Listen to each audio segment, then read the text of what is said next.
Good afternoon, Stangs, and welcome to the final broadcast of the year. On this special edition of Mustang News, we'll be looking at the entire school year in review. We'll be taking a look at the lifestyle of a Redmond superfan and much, much more. I'm Mari Connor. And I'm Brendan Eckelbarger. And this is Mustang News. With the school year winding down to the last day, Redmond High is just one more thing to commemorate. Ladies and gentlemen, it is time for the last senior spotlight of the school year.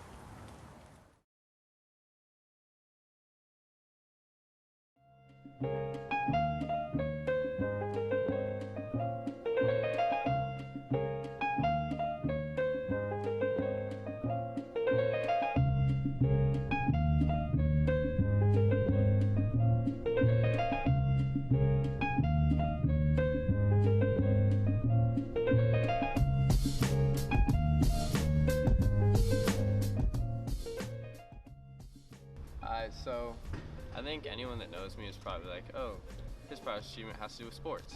But it's actually not, because when I was a freshman, I failed math, and I got like 45%, and it was really bad. And then I took physics too, and I got like a D. So after my freshman year, my GPA was like 2.5, and it was like really bad.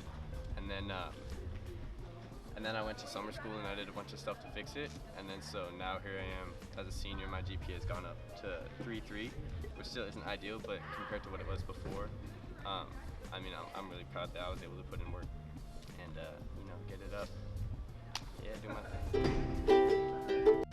Okay, I think what I'm most proud of in my high school career, I guess last year was the first time I got up and actually sang in front of a huge crowd of people at the Celebrate the Arts Assembly. So I'm glad I actually pushed myself and took that step, because this year I've done a bunch more things. I did the Celebrate the Arts Assembly, the Chill Out, I just did the Hardwood Teas concert, and I don't know if I hadn't done the assembly last year, I don't know if I would have had that push to do the assembly this year, so. If I was to give any advice to underclassmen, it would probably be not to wait until you're 18 years old and a grown man to get your driver's license, because I didn't take driver's ed, and then so here I am 18 years old and I still don't have my license, and I actually went and got my permit on Saturday. It was pretty exciting. My biggest advice for underclassmen, this is gonna sound really kind of cliche and it might sound kind of stupid, but just being really nice. Honestly, I've never experienced more success in my life than just being nice to everyone, being a good person, making as many friends as you can. Obviously, you're not going to get along with everyone that you meet, and there's going to be some people that get on your nerves, but I just think it's so important to be nice to everyone and try not to judge, try not to get cliquey or gossipy, because that honestly is just bums me out. So, be nice. So in the future, I'm gonna head to UW, and I'm playing soccer there. So I mean, hopefully, like the ideal job would be to play in college and then eventually go on to the pros. And, do my thing, sell some tickets. So if that does end up happening, y'all should come check me out. Yeah. In the future, I definitely see myself becoming a professional soccer star. In the future, I would love to pursue music. I'd maybe like to learn a couple more instruments, but my hands are just super small, so I play the ukulele.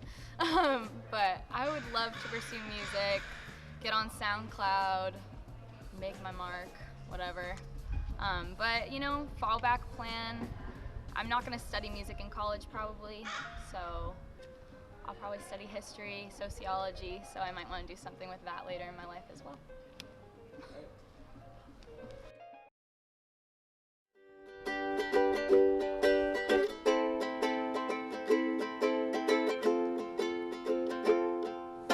Ew, is that gum on the table? Ew, yeah. I'm definitely not going to miss that about high school. Here are the top 10 things that I'm not going to miss in high school.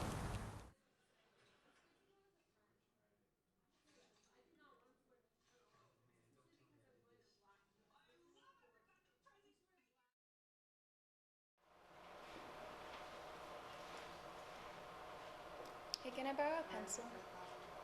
Yeah, sure, here. Thanks. While you're at it, can I borrow a piece of paper? Sure, here. Oh, thank you. You know what? While you're getting stuff, can I borrow your backpack? I don't have one. So. Okay. Thank you. Come on, man. Be prepared.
Class started 30 minutes ago.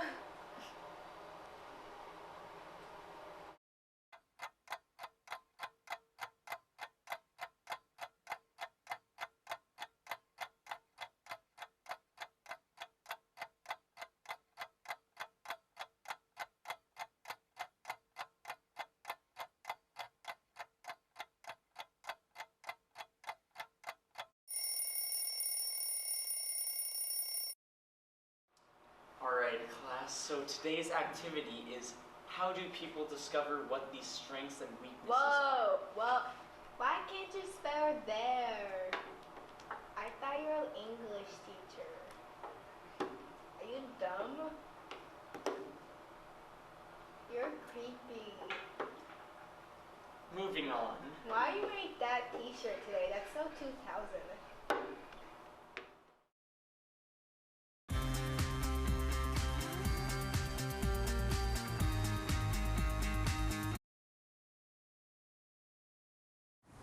Actually, in hindsight, we're probably going to find all those things in college too. Probably. Oh well. I don't know about you, Jill, but one of my favorite memories of high school will definitely be superfanning. There's nothing better than getting dressed up in your green and gold and supporting our Stangs. So we put together a behind-the-scenes look of the lifestyle of a Redmond High School superfan. Here at Redmond High School, superfanning is an integral part of the high school experience. We set out to discover some of the challenges that these students face and the ins and outs of superfanning. But before we do that, we need to know exactly what a superfan is. What it means to be a super fan is to be excited about every sport and stay till the end, no matter what the results. They help the athletes become more motivated, and they make us feel like there's something worth fighting for. The true superfan shows up when things aren't going as well, we're not winning as many games as we like, but they still come to support. It's a lifestyle. It's supporting your team through thick and thin. It's being there when it's raining or shining. The atmosphere of superfanning is definitely like no other. It can't be repeated anywhere. All you see is green and gold, everyone twinkling from head to toe. We'll put on our bandanas, we'll put on our face makeup, we'll put on our long socks, sometimes tights, our short shorts, our hats, our glasses, whatever we got. By the time you get there, you're just like super excited. They all got like their face paint, their war paint on, and you just know it's gonna be a really good night and it's really special. Every year, superfans show up in their green and gold to support the football, basketball, and other sporting teams. So we sat down with Jonathan Kirshner, senior linebacker, and Nick Swanson, junior quarterback and basketball forward. However, not all games are big turnouts filled with high energy. We did see a very big turnout in baseball, however, which is why we sat down with Kevin Calderhead, senior center fielder and pitcher. The superfans that got me excited for the season was the first game of the season against Newport. I think one of the most exciting games was the Skyline game. So one game this season against Mount Si, we were tied up in the 7th inning, 2-2. It's at Newport, and not expecting like a lot of people to come, but there was a ton of fans. And throughout the game, we could just hear them cheering and getting the chants going. Once it got down to that last shot, and once he missed it, the whole gym erupted. We scored the guy, and we all came running out of the dugout and mobbed him by second base. And I remember turning around and seeing the entire crowd up and yelling too. We packed the stands, we filled it, everyone stormed the court, and it was something I'll never forget. The most helpful thing for a superfan to do is just be loud and rowdy. If you get loud and rowdy, it can mess with the other team by like getting in their heads. You look over and you see guys just jumping all over each other, getting hyped. Someone makes a shot, someone makes a big play, and everyone goes crazy. Everyone wants someone to succeed, and it's really fun to be a part of. You make a really big play, and you say they're way louder than the other team, and it just really gets you going. Since the class of 2015 will be graduating soon, the class of 2016 has big plans for the future. Recently announced, Bryce Mack will be the brand new Superfan captain. This position is awarded to a student who leads the Superfan section. Getting the students involved with the scores down, you just gotta start things that are fun, but also help the game. Like singing, as I was saying, that's fun, and it also throws the other team off. The roller coaster is to get everyone hyped up after halftime. Right when we're all sitting for a little bit, we got to stand back up, and we all get moving again and stretch out a little bit, and the roller coaster just gets everyone hyped up for the second half. You know, we really just kind of yell as loud as we can at the people who are not yelling. Can you demonstrate how you would do that? Hey, freshmen, speak louder! It means a lot to be a super fan. I really like supporting my school and going to all the games, being with my friends, and just enjoying the atmosphere that I'm in. Redmond's administration and faculty also play key roles in school sporting events. Not only are they there to supervise the events, but they're also there to support the team. Among our elite faculty, we have none other than our athletic director, John Applegate, who has been to more sporting events than any other student in this school. My favorite superfan is the one that wants to play. I mean, the super fans aren't limited to the people in the stands. The people that are playing are as big as supporters and as big as fans as Redmond because they're going out there to represent. The last thing I ever wanted to be is more fun to super fan than to participate. But not everybody participates in every sport. Not everybody participates in sports. And I think when you super fan, maybe you're not good enough to make the basketball team or the girls soccer team, but you can still go out and support them. And I think that's what's special is it takes that team aspect and permeates it to the student body. Even though superfanning is a fun and positive activity for RHS students, we do face scrutiny from other schools for our unconditional school spirit. Most of this occurs on social media as well as in person at the sporting events. Kinko's Mac, a popular Twitter page, is a platform for any student in and around King County to anonymously submit tweets that mostly pertain to sports. Some of these posts are positive and show good sportsmanship, however, most are not in this spirit.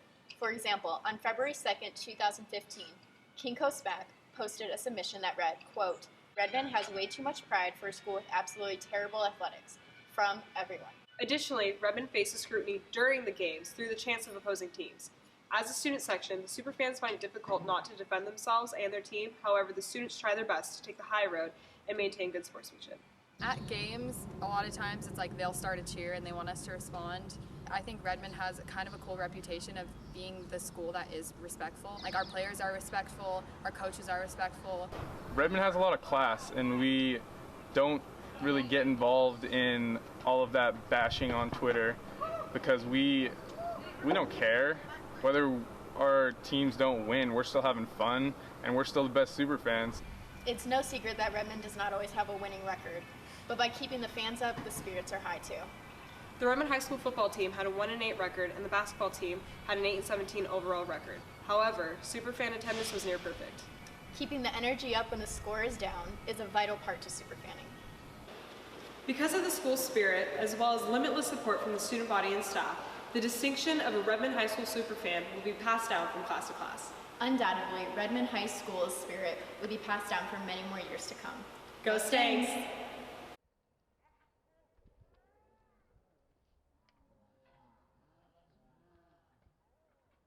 Thank you to all of our senior athletes for a great year in sports. Throughout the year, seniors have grown accustomed to being the big ones on campus. I'm here to tell you that unfortunately, this won't last much longer. As the year comes to an end, we shall leave for college, and the cycle shall restart. We will be back to being the freshmen on campus. We all know this can be scary, but here to help us power through it is Full Metal Freshman, College Edition.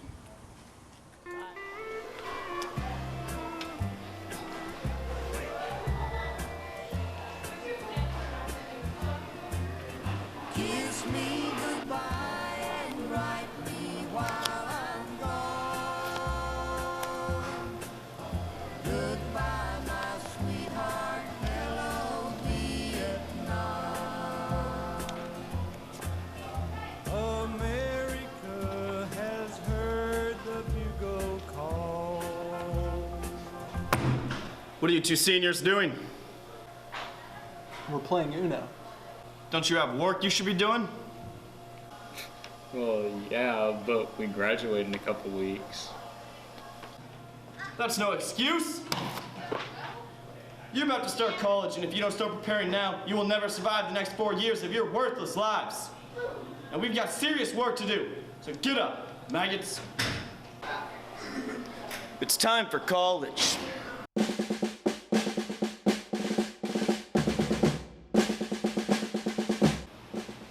Congratulations. You have made it through high school. What an accomplishment. Your mothers must be so proud. But make no mistake, this is just the beginning. College will be longer, more difficult than anything you have done in your short lives. Now tell me, are you up to the challenge? Yeah. No. No. No, you're not. But after this, you will be. So I was talking with Brent, and I told him how I got a scholarship to go to college. He's not even going to college. Hold it. So you guys think you're the bee's knees? Huh? Well, you're not. If there's one thing upperclassmen hate in college, it's freshmen that think they're all that. Clean up the act.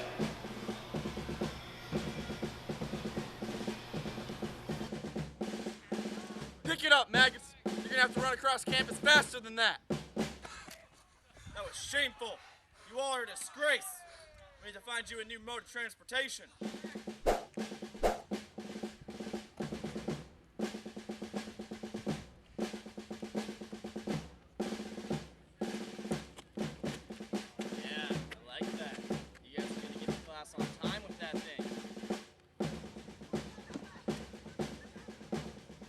You gotta watch out for frisbees.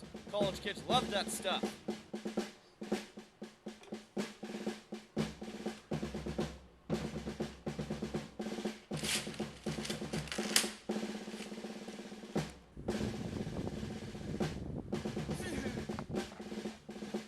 Not only are you gonna need to look out for frisbees, you're gonna need to know how to throw them too. You're gonna be playing more than you know. Maggots! Hold it right there. Do not walk past this. You will be poor next year and you need every cent you can get.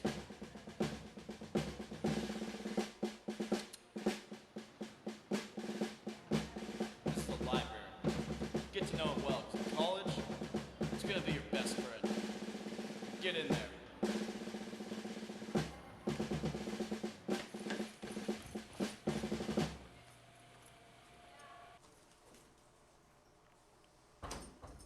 Late to our next class, I see? Yeah, I don't want to be tardy. Well, in college, your professors won't care if you're tardy. You'll only be hurting yourself. So get to class on time, maggot! Maggot! Maggot! Maggot! Maggot! Maggot! Maggot! Maggot! Maggot! Maggot! Maggot! Maggot! Maggot! Maggot! Maggot! Maggot! Maggot! Maggot! Get up, maggot. It's time to take your test.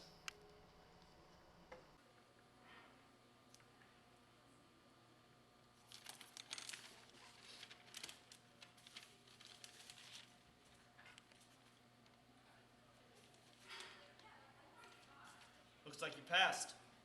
There's one thing left to do. See if you got accepted.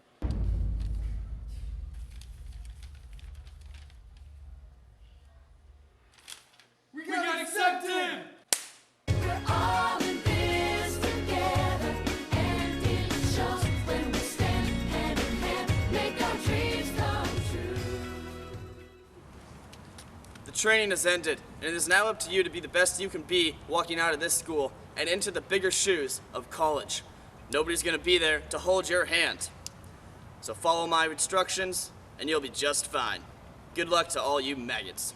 Speaking of college freshmen, some of us may have difficulty making our own food next year. Let's take a look at Chef Excellence and his culinary skills as he tries to save a restaurant. Maybe you'll learn a few tips. Tonight, Chef Excellence goes to little but not too small. I wouldn't call it medium, more like pint-sized Caesar's pizza and pasta, where the chef can talk the talk, but he can't walk the walk. Will Chef Excellence be able to save this restaurant, or will it flop on its back? Find out tonight on Restaurant Rescue. To begin the job, Chef Excellence has a talk with the manager. Excuse me? Are you the manager of little but not too small, or more like mediums, actually pint-sized Little Caesar's pizza and pasta? I am. Good to meet you, I'm Chef X. What are you doing? What in the... No. This is how you shake a hand. If you're the manager, you need to know how to shake a hand, okay? Right? Firm. No pat. I did the pat. I'm Chef Excellence, I did the pat. Sorry. Alright, well good to meet you anyway. I'm here to fix your restaurant, make it good. What seems to be the problem with your restaurant as of right now? Well, my restaurant was going really well until I hired Marcello as my chef, and then everybody just started leaving. Alright, so it sounds like this Marcello guy is a real problem for your restaurant. So I'm gonna come in, I'm gonna judge this food myself, give it the real critique, and I'll fix everything. Don't worry, I got it under control. Okay. Alright, see you again. Good job. Alright, no pat. With all evidence pointing to the chef, Chef Excellence goes back to the kitchen to talk to Marcello. Tell me now, how do you make your pizza? It tastes like Vegemite. Oh, I'm sorry to hear that. It's an old family recipe. Learned it from my mama back in Italy. Well, first I start with this. Frozen pizza? Oh, actually I just like the cardboard.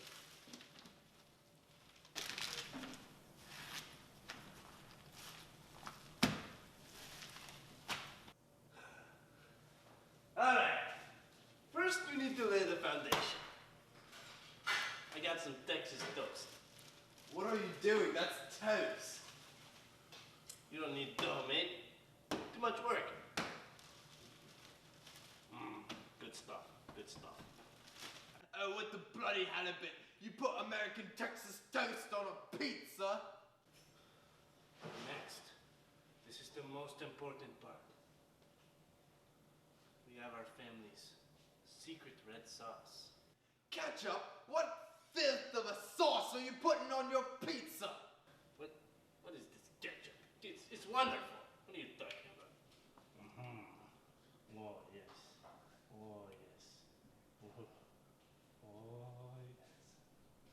Oh, I forgot the cheese. Right there. Here we go. Most important part. Cheese? Kraft singles? This is amazing. This is good stuff. Good stuff. Don't you talk bad about my cheese. What are you doing with this bloody piece of American plastic that belongs in a landfill? You didn't even unwrap it! What are you? Give me your head. Come on, give me your head. Give it to me. What are you? What are you? An idiot sandwich. That's exactly what you are. Since Chef Marcello doesn't think there's a problem with his food, Chef Excellence goes out to get reviews from the locals. Call it medium, more like a pint-sized Caesar's pizza and pasta. It was the worst food I've ever had. There was literally like 2 options. The worst food you have ever had. What did you get? I got the pizza and she got the pasta. That was all we had. It was literally top ramen and ketchup. So it literally tastes like bloody top ramen and ketchup. Yeah. Yeah, and the pizza was toast and ketchup. And the cheese was like Plastic. Literally plastic. Literally plastic cheese on your pizza. Yes. That is not acceptable. I agree. So gross. Terrible. Excuse me. Have you been to little but not too big, more like pint-sized Caesars, pizza and pasta? Yes, I have. What did you get at Caesars? I got the pizza. How did you like the pizza? No. What did the pizza taste like? Toast. So you're telling me the pizza tastes like bloody toast? Yeah. With the shocking interviews, Chef Excellence took his findings to the manager. I tried the restaurant, and it turns out Marcello is a very bad chef. Well, Marcello wasn't always a bad chef. He just had an accident. What do you mean he had an accident? It all began when he started extreme skipping. The manager told a tragic, heartwarming story of how Marcello broke his arm while extreme skipping. Marcello!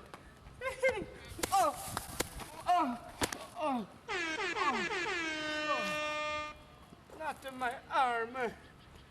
No! After breaking his arm, Marcello was not capable of flicking his wrist and was left out of many activities, including cooking. Look at the flick of that wrist. Look at the flick of that wrist. Look at the flick of that wrist. Look at the flick of that wrist. Look at the flick of that wrist. Look at the flick of that wrist. Oh, more flick of the wrist.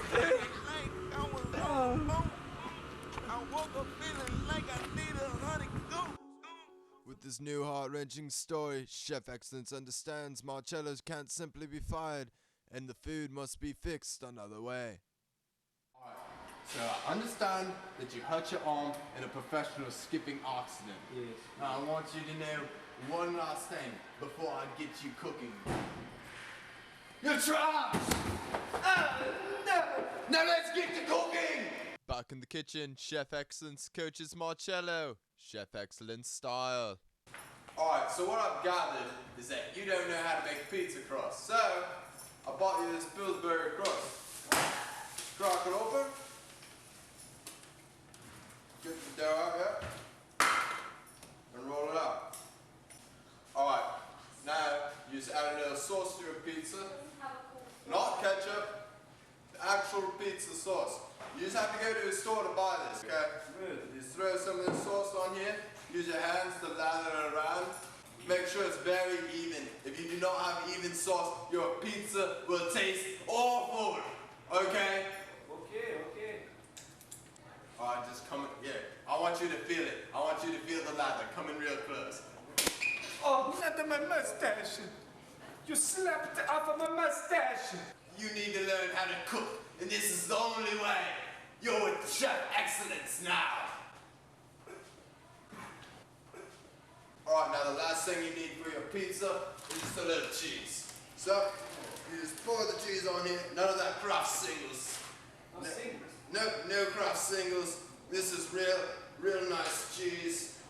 You spread it evenly, and there you go. You have yourself a nice pizza.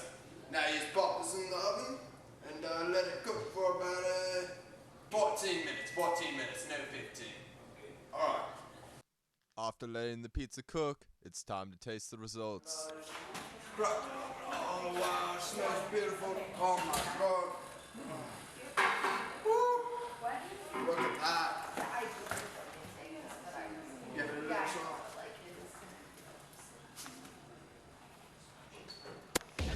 Magnifico. Great pizza. 1 month later, the restaurant shut down due to health violations. This is half of a pizza. Oh yeah, I don't know what happened back there. It just, what can I say? Steak, knife, chef, chef, cook, swag, knife, chef, pots, and I had nothing in the rhyme about young bass guy. Hey Mari, is it time for another Back in My Day? Why, yes it is, Kevin. And for our final episode, we can see how an average day out at lunch can lead you to a trip to Mr. Higgins' office. Let's take a look.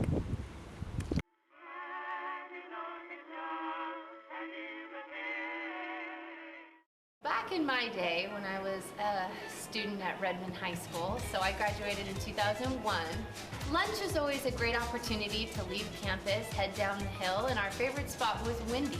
Who doesn't like Wendy's?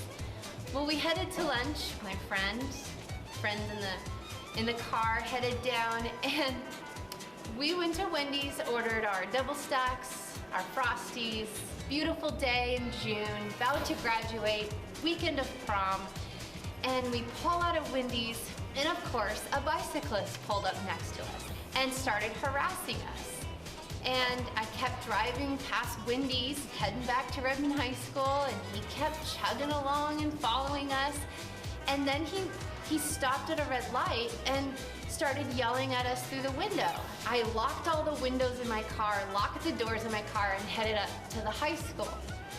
The bicyclist kept chugging along, and we finally get to a point where we're about to go up Education Hill. We're at a hill at 85th and 166th, and he's yelling cuss words at us and calling all of us names. He was really kind of harassing us. So the boy in the back seat, who was the guy I was dating in high school and my prom date for the weekend, and he, in defense of me, found that the sunroof was the one window I hadn't locked and closed. He went straight through the sunroof with his Frosty in hand and hit him square in the face, and just chocolate exploded everywhere.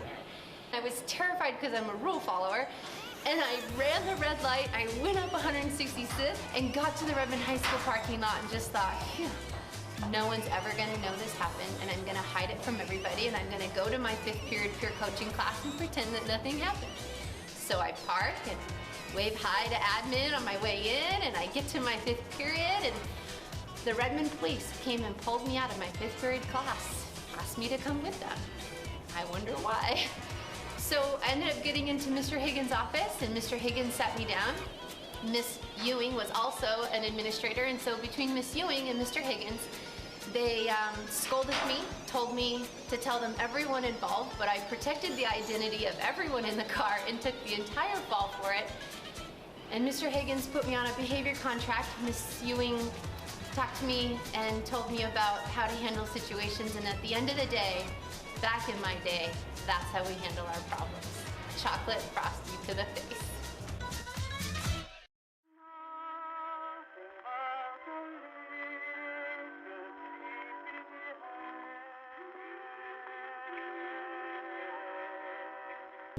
Thank you again to all the teachers who participated in the installments of Back in My Day, and to the Back in My Day Productions crew.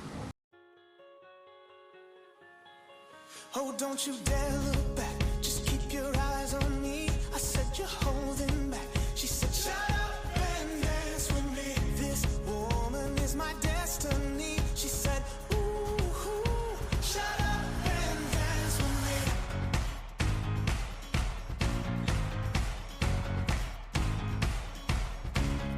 We were victims of the night. The chemical, physical, kryptonite. Helpless to the base and the faded light. Oh, we were bound to get together, bound to get together. She told Mom, I don't know how it happened. We took the floor and she said, oh, don't you dare look back. Just keep your eyes on me. I said you're holding back. She said, shut up and dance with me. This woman is my destiny. She said, ooh, shut up and dance with me. That's it for this year. We would like to give a special thanks to all those who helped in the production of these videos, and another to all of you for watching. Hope you all have a great summer. This has been another year of the Mustang Morning News. You stay classy. One last time, Redmond High School.